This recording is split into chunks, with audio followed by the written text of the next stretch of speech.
Assalamu alaikum everyone. I hope all of you are doing well. So in this video, I will be discussing about crime and criminality and its theoretical perspective towards crime and criminality. So let's start. So इस video में हम discuss करेंगे biological perspective, psychological perspective and sociological perspective जो crime और criminality को lead करते हैं. So let's move towards biological perspective. तो बायोलॉजिकल पर्सपेक्टिव के अंदर जो फेमस जिनके वर्क्स हैं वो है कैसर लोम्ब्रोसो, जिसको हम लोग अपनी वर्डिंग में कैसर कहते हैं या Cesare Lombroso was a physician and served in Italian army. इनके जो कुछ इंट्रोडक्शन है उसके अकॉर्डिंग इन्होंने कुछ अर्सा सर्व किया इटालियन आर्मी में और ये एक फिजिशियन थे. इन्होंने कुछ लॉ वायलेटर को एग्जामिन किया और उन्होंने देखा कि सिर्फ फिज़िकली लोग जो हैं वो डिफरेंट नहीं होते, बल्कि उनके अंदर कोई बायोलॉजिकल और जेनेटिक्स जो चीज़ें होती हैं वो भी डिफरेंट होती हैं एक दूसरे से, और यही एक मेजर कॉज होता है, one of the major cause होता है जो कि लोग कमिट करते हैं क्राइम. सो इन्होंने कहा कि कुछ हमारे पास इनहेरिट फिजिकल प्रॉब्लम्स होती हैं, सिर्फ सोशोलॉजिकल और साइकोलॉजिकल पर्सपेक्टिव नहीं होते बल्कि बायोलॉजिकल फैक्टर्स भी होते हैं जो कि इन्वॉल्व होते हैं क्राइम कमिट करने के लिए और क्रिमिनल बिहेवियर जो है वो बनाते हैं.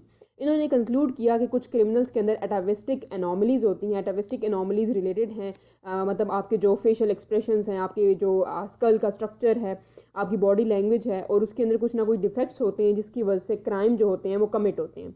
इनके जो मेजर और फेमस वर्क्स हैं वो ज़्यादातर यूएसए से more famous in USA than in Europe के जो इन्होंने मेजर वर्क्स लिखे हैं. और उसमें इनका जो सबसे मेजर बुक थी, he wrote famous book criminal man in 1880s, और जिसके ऊपर इन्होंने सारा अपनी बायोलॉजिकल फैक्टर्स के बारे में बताया. और इसी के अंदर इन्होंने बायो सोशल थेरी जो थी वो अराइज की क्राइम और क्रिमिनलिटी के जो बिहेवियर है उसके ऊपर. और इन्होंने इसके अंदर बताया कि कैसे बायोलॉजिकल फैक्टर्स जो होते हैं वो लीड करते हैं क्राइम को और क्रिमिनल बिहेवियर को. सो इनका जो पहला कॉन्सेप्ट था वो था फिजियोग्नमी एंड फ्रेनोलॉजी. अब फिजियोग्नमी जो थी वो बेसिकली फिजियोग्नमी जो है वो बेसिकली बताती है कि कैसे जो जो फेशियल एक्सप्रेशंस हैं, एक फेशियल फीचर्स हैं, लिंक करते हैं क्रिमिनल आइडेंटिटी के साथ. ठीक है. और जो फ्रेनोलॉजी है वो बेसिकली डिस्कस करती है स्कल की अपीयरेंस को, इंटरनल जो इंसान की skull instead of appearance of face, skull की जो एक्सटर्नल शेप है उसको डिस्कस करती है, और कैसे एक क्राइम जो होता है वो क्रिमिनल के बारे में पता चलता है उसके स्कल की शेप के थ्रू. और जो फिजियोग्नमी है वो सारे फेशियल फीचर्स के बारे में डिस्कस करती है. सो बेसिकली इन्होंने इन दो चीज़ों के बारे में डिस्कस किया. और बेसिकली इसके अंदर इन्होंने बताया कि कुछ जो Lombroso basically discuss phrenology to predict the and identify criminal tendencies. अब इन्होंने इसके अंदर बताया कि जो क्रिमिनल होते हैं उनकी जो टोज़ होते हैं, पाँव की जो फिंगर्स होती हैं, उनके दरमियान में 3 मिलीमीटर मतलब 3 mm जो मोर देन उनके दरमियान में डिस्टेंस होता है, जिसकी वजह से हम कह सकते हैं कि ये क्रिमिनल्स हैं. ठीक है. और he called this group atavistic man. ठीक है. इन्होंने उसको एटाविस्टिक मैन से तशबीह दी है. और उन्होंने कहा है कि जो कुछ क्रिमिनल्स होते हैं और 40% क्रिमिनल्स जो होते हैं वो हमारे पास बॉर्न क्रिमिनल्स होते हैं जो पैदा ही क्रिमिनल होते हैं, और बाकी 60% जो पॉपुलेशन है वर्ल्ड की वो बेस करती है अदर फैक्टर्स के ऊपर. सो इनके अकॉर्डिंग कुछ फिजिकल फीचर्स होते हैं एटाविस्टिक मैन के, मतलब उनकी या तो फेस जो होगा एसिमेट्रिकल होगा, आई डिफेक्ट्स होंगी और एबनॉर्मेलिटीज़ होंगी, एक्सेसिव डायमेंशंस होंगी जॉ की और चीक्स की, और एक्सेसिव लेंथ्स होंगे आर्म्स की, लिप्स फ्लैशी होंगे, स्वेलन होंगे एंड प्रोट्यूडिंग होंगे, ईयर्स ऑफ अनयूजुअल साइज और वेरी स्मॉल, और ईयर्स दैट स्टक आउट. ठीक है. या नोज ट्विस्टेड होगा, या कह सकते हैं कि रिसीडिंग चिन होगी, और एक्सेसिव लॉन्ग और शॉर्ट एंड फ्लैट चिन होगी. ठीक है. तो ये जो चीज़ें होती हैं, ये फैक्टर्स जो होते हैं इन्वॉल्व होते हैं कि एक जो उन्होंने इस बायोलॉजिकल फैक्टर्स के अंदर डिस्कस किया है कि कैसे एक जो क्रिमिनल होता है वो बायोलॉजिकल फैक्टर्स के थ्रू डिटेक्ट किया जा सकता है. तो इन्होंने बताया कि कुछ जो इन्होंने अपनी बुक के अंदर क्रिमिनल मैन के अंदर ये चीज़ डिस्कस की है कि 40% टोटल पॉपुलेशन जो है वो क्रिमिनल होती है, बॉर्न क्रिमिनल होती है. ठीक है. और फ्रेनोलॉजी हमने ऑलरेडी डिस्कस कर लिया कि एक्सटर्नल शेप होती है स्कल की इंस्टेड ऑफ अपीयरेंस के बारे में इन्होंने डिस्कस किया. और फिजियोग्नमी में इन्होंने कुछ फेशियल फीचर्स के बारे में डिस्कस किया. और कुछ रेसिस स्टीरियोटाइप्स भी उन्होंने बताया, जिससे हमारे पास ऑब्लिग आईलिड्स होगी, मंगोलियन कैरेक्टरिस्टिक्स होंगे उनके अंदर, या the projection of lower face and jaws found in Negroes, जिस तरह हम कह सकते हैं कि ये फैक्टर्स भी रेसिस्ट किस्म की स्टीरियोटाइप्स भी इन्होंने इसके अंदर बताए कि ऑब्लीग होंगी आईलेट्स जो क्रिमिनल्स होंगे उनकी। फिर अगर हम बात करें बॉडी टाइप थ्योरी के बारे में, तो हमारे पास इसके अंदर विलियम शेल्डन टू कॉर्टिस बेसिकली इन दोनों ने डिस्कस किया था बॉडी की टाइप्स के बारे में। अब इनके according high degree of correspondence between physical appearance of body and temperance of mind, इनके दरमियान में इन्होंने ये बताया कि बेसिकली कुछ जो चीज़ें होती हैं फिजिकल अपेयरेंस के साथ साथ इंसान की जो बॉडी होती है, उसका जो बॉडी की शेप होती है और उसकी जो फिजिक के साथ साथ टेम्परेंस होती है वो भी इन्वॉल्व होती है कि यूथ जो होती है डेलिंक्वेंट हो जाए, मतलब किसी कोई इमोरल एक्टिविटी परफॉर्म करे या कोई क्राइम करे या लॉ को वॉयलेट करे। तो विलियम शील्डन के according specially his book on delinquent youth is having a major importance. तो बेसिकली इन्होंने इसके अंदर बताया कि कुछ फिजिक के करैक्टरिस्टिक्स हैं, जिस तरह हमारे पास इन्होंने बॉडी की जो बताई टाइप्स ऑफ बॉडी बेसिकली बताई हैं। एक जो है वो है एंडोमॉर्फ। अब एंडोमॉर्फ जो है वो बेसिकली थोड़े फैट हैं, मतलब हैवी बिल्ड्स हैं एंड आर स्लो मूविंग, ठीक है, मतलब क्योंकि ये फैट हैं तो ये ज़्यादातर लेथार्जिक हैं, ठीक है। इनका बिहेवियर जो है वो बेसिकली लेथार्जिक है और ये बहुत ज़्यादा कमिट नहीं करते क्राइम्स, ठीक है, और बहुत विलिंगली क्राइम के अंदर इंडल्ज नहीं होते। ये सिर्फ और सिर्फ प्रॉपर्टी के रिलेटेड जो क्राइम्स होते हैं उसके अंदर इन्वॉल्व होते हैं, ठीक है। तो इन्होंने बताया कि कैसे बॉडी के थ्रू हम बता सकते हैं कि क्रिमिनल्स कैसे होते हैं। एंडोमॉर्फ्स हो गए फैट जो लेथार्जिक हैं और बहुत ज़्यादा क्राइम की एक्टिविटीज़ में इंडल्ज नहीं होते। मीजोमॉर्फिक वो होते हैं जिनकी बिल्डेड मसल्स होते हैं, mesomorphic well developed muscles and an athletic appearance, ठीक है। तो they are active, aggressive, sometimes violent and the most likely to become criminals, ठीक है। तो मेसोमॉर्फिक जो होते हैं वो क्रिमिनल्स बन सकते हैं। फिर आते हैं एक्टोमॉर्फिक। एक्टोमॉर्फिक्स जो होते हैं are tall, thin and less social and are more intellectual than the other types, ठीक है। और these types are least likely to commit crimes, क्योंकि ये बहुत कमज़ोर होते हैं और ये ज़्यादातर क्राइम्स के अंदर क्राइम्स कमिट नहीं करते।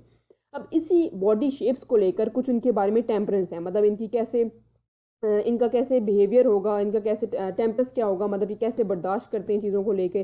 तो जो हमारे पास मीजोमॉर्फ हैं वो सोमोटोनिक हैं, उनकी सेम ही प्रॉपर्टीज़ हैं जो हमने पीछे डिस्कस की हैं, उनकी टेम्परेंस ऐसा होगा। जो विसरोटोनिक जो हैं बेसिकली वो होंगे एंडोमॉर्फ, ठीक है। जो मीजोमॉर्फ होंगे वो होंगे सोमोटोनिक एंड जो एक्टोमॉर्फ होंगे वो होंगे सेरिब्रोटोनिक, ठीक है। तो इनकी यही जो प्रॉपर्टीज़ हमने पीछे डिस्कस की हैं वही इनकी फिजिक की जो होंगी वही टेम्परेंस के अंदर भी आएंगी कि ये जो होंगे ये एग्रेसिव होंगे, ये टॉल हैं, ये थिन हैं, ये कम एग्रेसिव होंगे। इस तरह से हमने इनको क्लासीफाई कर देना है। Let's move toward psychological explanation.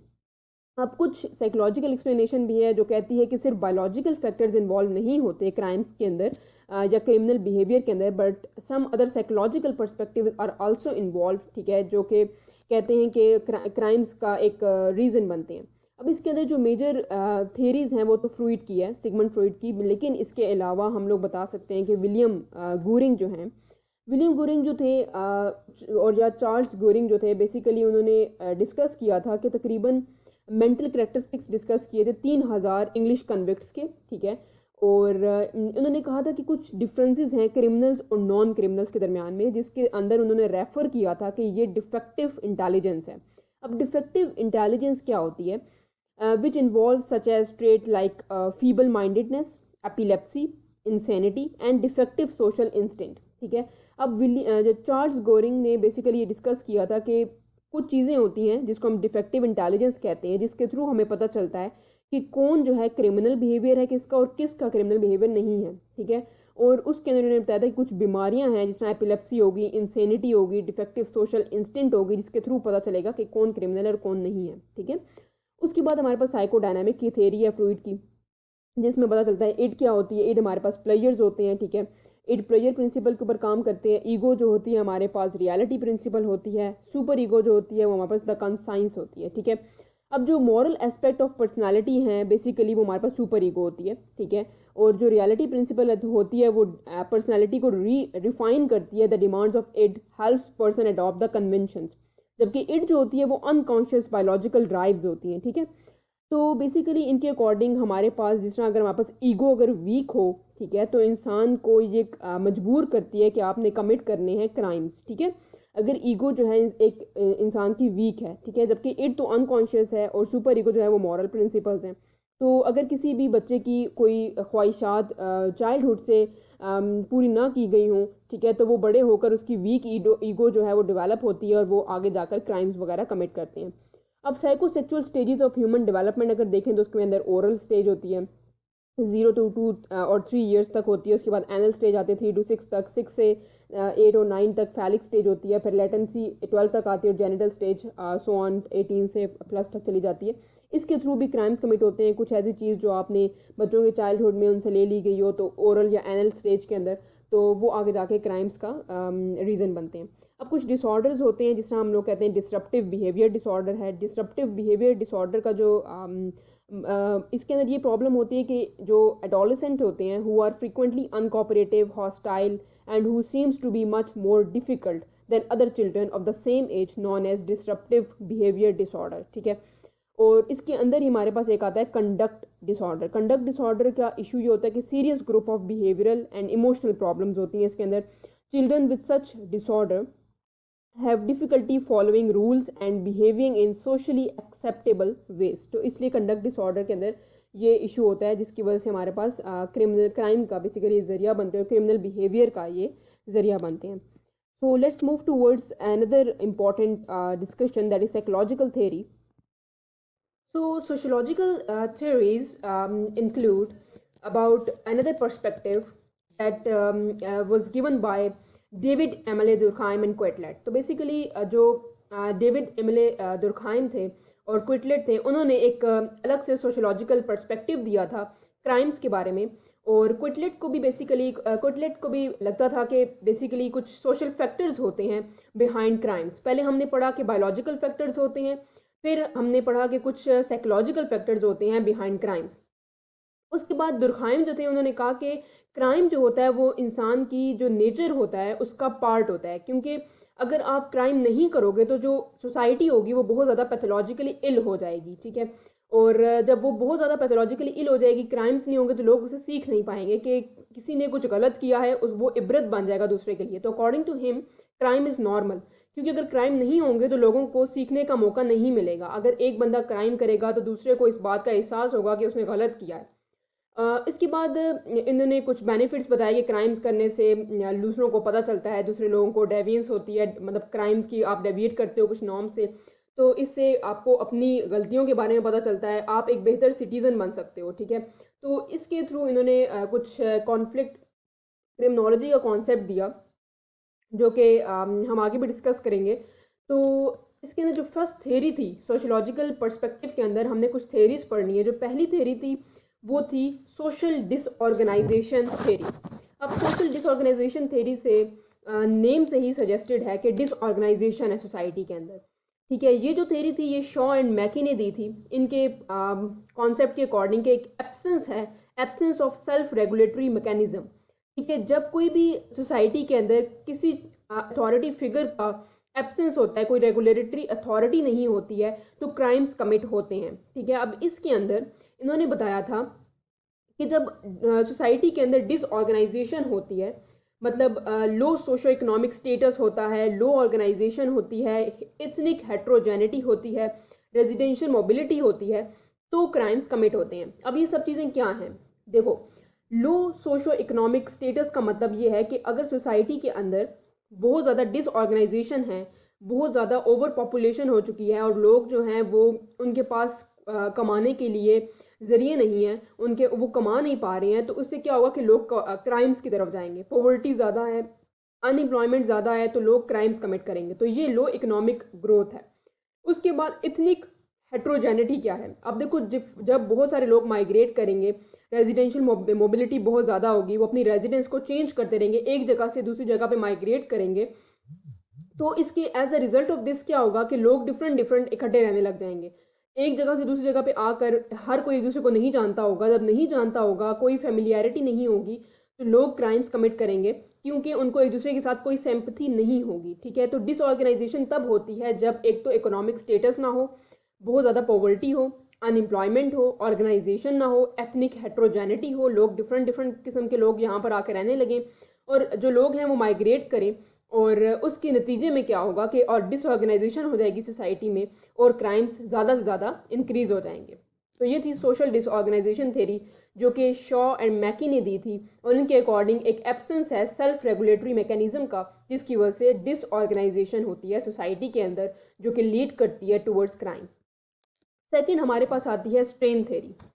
अब स्ट्रेन थ्योरी जो थी वो रॉबर्ट बेसिकली दी थी एमिले दुर्कहाइम से, ये बेसिकली ओरिजिनेट हुई थी। इसको एडवांस किया था रॉबर्ट मर्टन ने और कोहन ने, ठीक है। अब इसको हम एनोमी थ्योरी भी कहते हैं, ठीक है। अब कुछ तरह के स्ट्रेन होते हैं, एक स्ट्रक्चरल स्ट्रेन होता है और एक इंडिविजुअल स्ट्रेन होता है।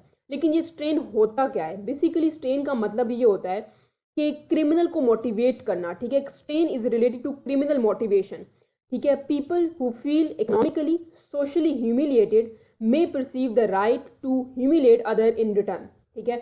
अब क्या होता है कि ये सोसाइटी जो होती है बेसिकली वो प्रेशराइज करती है लोगों को कि आप क्राइम्स कमिट करो। कैसे करती है कि मतलब आपने फॉर एग्जांपल एक बंदे के पास अच्छी जॉब है, एक सोसाइटी आपको कहेगी कि आपको भी इस तरह की अच्छी जॉब लेनी चाहिए, ठीक है। तो इससे वो आपको इतना मजबूर कर देगी कि आप कोई गलत मीन्स को इस्तेमाल करके भी जॉब लेना चाहोगे। तो सोसाइटी का प्रेशर होता है जिसकी वजह से आप कमिट करते हो क्राइम्स। तो बेसिकली यहाँ पर स्ट्रेन जो है वो क्रिमिनल की मोटिवेशन है बेसिकली। अब स्ट्रक्चरल स्ट्रेन वो होता है जिसके अंदर आपको सोशोलॉजिकल लेंस दिए जाते हैं, सोसाइटी आपको करती है, सोसाइटी आपका बिहेवियर शेप करती है कि आप क्राइम कमिट करो।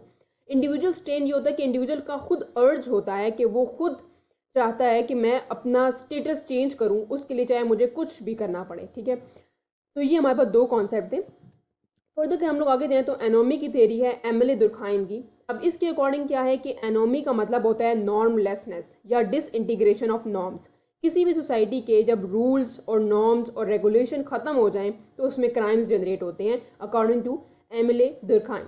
अब इसका विदाउट नॉर्म्स ऑब्वियसली कोई भी सोसाइटी जिसके रूल्स ही नहीं है तो वहाँ पर कोई रूल्स रेगुलेशन को फॉलो नहीं कर रहा, तो वो अपने ही रूल्स बना रहा है, कोई सोशल कंट्रोल नहीं है, तो क्राइम्स कमिट होंगे, ठीक है। तो ये सिंपली गिवन किया गया था कॉन्सेप्ट एमिले दुर्कहाइम की तरफ से।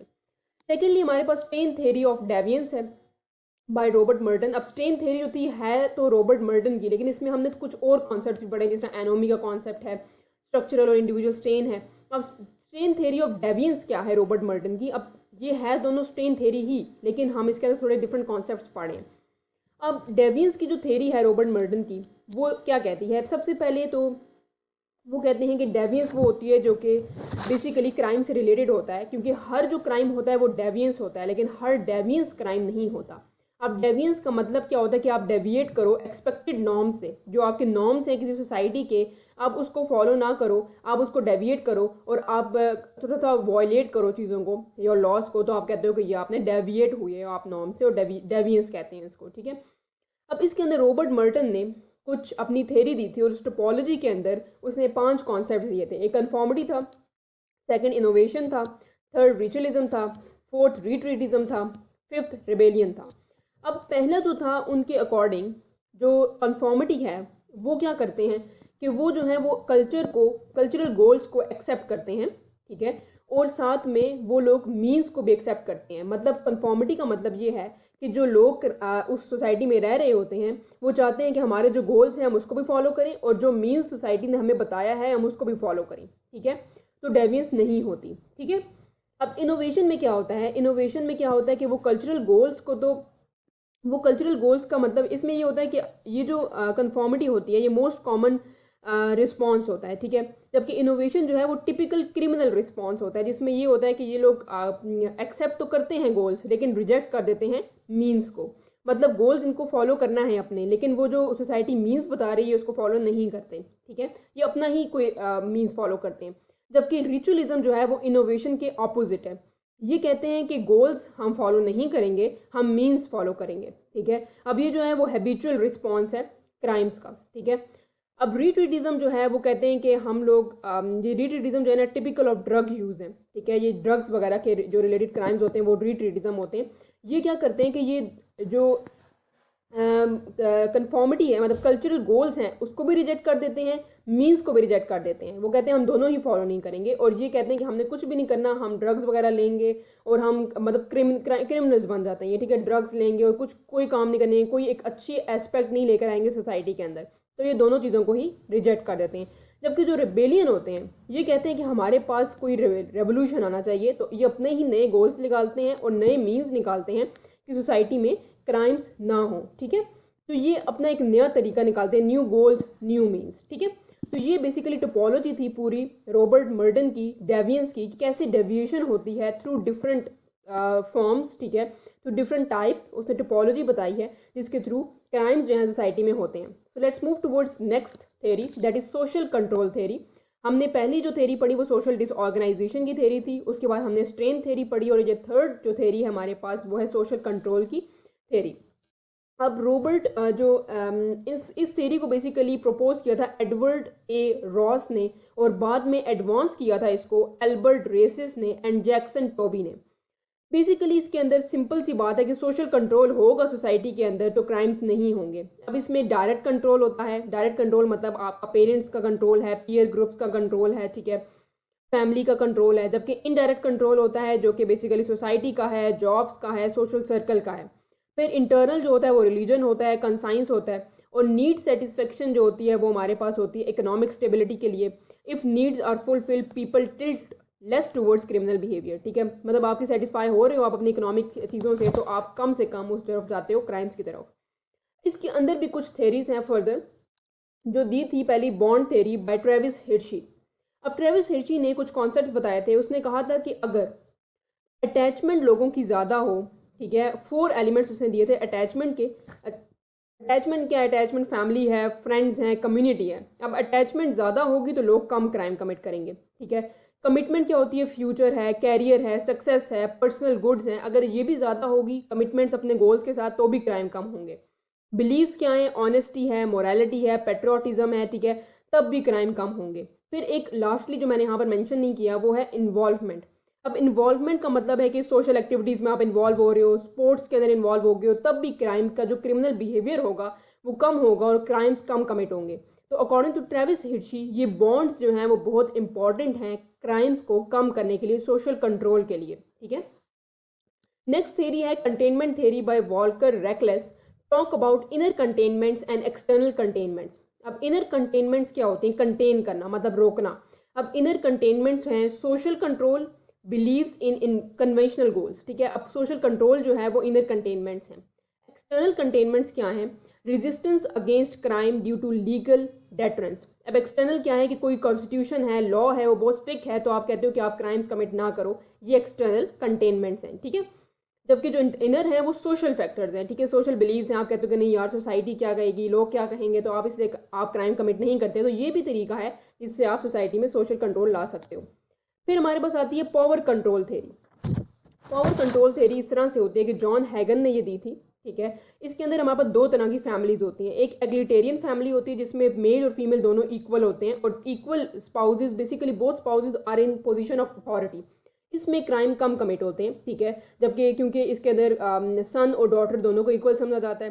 पेट्रियार्कल सोसाइटी में क्राइम्स थोड़े ज़्यादा कमिट होते हैं क्योंकि फीमेल को सबऑर्डिनेट पोजीशन पर समझा जाता है। तो इसलिए इसके अकॉर्डिंग जो क्राइम्स है, अगर हम इन दोनों सोसाइटीज़ को या इन दोनों फैमिलीज़ को भी कंट्रोल कर लें तो क्राइम्स जो हैं वो कम हो सकते हैं। सोसाइटी के अंदर कंट्रोल आ सकता है क्राइम्स का, या सोशल कंट्रोल हो सकता है सोसाइटी के अंदर। तो ये कुछ सोशल कंट्रोल की थेरी थी। फोर्थ है ये बेसिकली हमारे पास डिफ्रेंसिएशन एसोसिएशन थेरी। ये हमारे पास बेसिकली दी तो एडवर्ड सडरलैंड ने थी, इसको बाद में एडवांस भी किया कुछ फिलोसफर्स ने और कुछ थेरिस्ट ने। इसके अंदर जो इंपॉर्टेंट कॉन्सेप्ट है वो है फ्रीक्वेंसी, टाइम एंड ड्यूरेशन का। अब फ्रीक्वेंसी क्या है कि कितने टाइम के लिए आप लोगों के साथ मिलते हो, कितनी फ्रीक्वेंसी है, कितना फ्रीक्वेंटली मिलते हो, और कितना ड्यूरेशन था लोगों के साथ मिलने का। तो ये बेसिकली डिपेंड करता है कि आप क्राइम करोगे कि नहीं, आपके इर्द गिर्द कौन से लोग हैं, आपने कितना टाइम उनको दिया, कितनी फ्रीक्वेंटली आप उनसे मिलते हो। ये डिफ्रेंशिएशन एसोसिएशन थ्योरी कहती है, ये जो है वो डिटेक्ट करता है कि आप क्राइम करोगे, क्रिमिनल एक्टिविटीज़ में इंडल्ज होगे कि नहीं होगे, ठीक है। फिर लास्टली हमारे पास फिफ्थ थ्योरी है, बेसिकली यहाँ पर मैंने 4 लिखा हुआ है। फिफ्थ थ्योरी है लेबलिंग थ्योरी। अब लेबलिंग थ्योरी नेम से ही सजेस्टेड है कि लेबल करना है आपने। ये होवर बैकेट ने दिया था, इसके अंदर उन्होंने बताया था कि अगर आप लेबल कर दो लोगों को कि तुम क्रिमिनल हो, तुमने ये क्राइम किया है, तो बच्चा जो है या बंदा जो है वो अपने आप को समझने लगता है कि हाँ मैंने क्राइम कमिट किया और मैं ही क्रिमिनल हूँ, ठीक है। तो इसके अंदर हमारे पास एक प्राइमरी डेविएंस होती है, मतलब आपने फॉर एग्जांपल उसे कोई छोटा मोटा क्राइम किया है, उसको कुछ अरसे के लिए जेल में एटलीस्ट डाल दिया है, उसके बाद वो वापस आया और वो दोबारा से बिल्कुल नॉर्मल तरीके से बिहेव करने लग गया है, उसको इतना लेबल नहीं किया गया, तो ये होती है प्राइमरी डेविएंस, ठीक है। जबकि सेकेंडरी डेविएंस में क्या होता है कि अगर बंदा जिसने क्राइम कमिट किया है वो जेल में रहा है, वो वापस आया है, तो उसको इतना लेबल किया गया है कि वो कहता है कि मैं सुसाइड ही अटैम्प्ट कर लूँ, और वो लेबल करने की वजह से वो अपनी ज़िंदगी की तरफ वापस नहीं आ सका, ठीक है, आपने इतना लेबल किया उसको। तो ये बेसिकली सेकेंडरी डेविएंस है। अब इसके अंदर फैक्टर्स भी बहुत होते हैं डेविएंस के, और कॉजेज़ होते हैं बहुत ज़्यादा, इंडिविजुअल कॉजेज़ होते हैं, बहुत ज़्यादा आप कहते हो बायोलॉजिकल कॉजेज़ हो सकते हैं, साइकोलॉजिकल सोशल कॉजेज़ होते हैं डेविएंस के। तो ये बेसिकली प्राइमरी डेविएंस है, और ये हमारे पास सेकेंडरी डेविएंस है। दो टाइप्स से मैंने लेबलिंग थ्योरी के अंदर बताई थी कि अगर आप लेबल करो लोगों को तो लोग जो होते हैं वो क्राइम की या क्रिमिनल एक्टिविटीज़ में इंडल्ज हो जाते हैं। तो इसके अंदर प्राइमरी डेविएंस है, प्राइमरीली आप ठीक हो जाते हो अगर आप वापस आते हो कोई क्राइम कमिट करके, लेकिन आपको इतना लेबल नहीं किया जाता। सेकेंडरी में आप वापस आकर जेल से ठीक नहीं हो पाते, क्योंकि आपको लेबल किया जाता है कि आप ही डेविएंट हो, आप ही क्रिमिनल हो। So that's all from my side. If you have any queries, you can ask me in the comment section. Like, subscribe and share my channel. Thank you for watching.